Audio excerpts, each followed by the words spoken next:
Ang muling pagkikita, yan ang ating pag-uusapan for today's video. So, bago natin pagpatuloy ng ating pagsa for today's video, kung bago ka pa lang sa aking channel, please subscribe, like, and pakita rin po natin guys ang notification bell upang ma-update po tayo tuwing ako pinag-upload patungkol sa Team Kalingap. And please support po natin ang buong Team Kalingap, lalong-lalo na po kila Kalingap Rab at Kuya Bal. So for today's video nga po, ang ating pag-usapan ay muling pagkikita po nila Kalingap Rab at Merit, na kung saan po ay masayang binahagi ito ni Merit. Yes mga Mima, tuwang-tuwa itong si Merit ang kanilang muling pagkikita. As you can see naman po sa kanyang mukha, talagang parang ngiting wagi.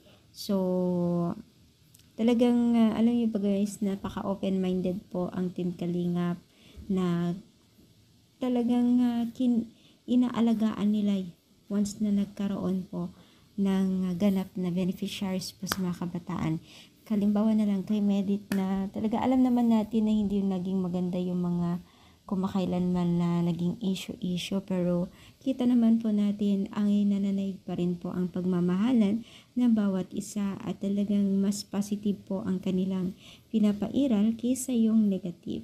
So, ito yung napakagandang mga kasama at patunay na lamang po na may mga mabubuting puso pag mga ganito. Kumbaga, hindi sila nagkikimkim ng sama ng loob, kundi pagkus minamahal pa rin po nila ang kanilang kapwa at talagang ramdam po natin yung pagiging isang mabuting kalingap ang mga ito, no?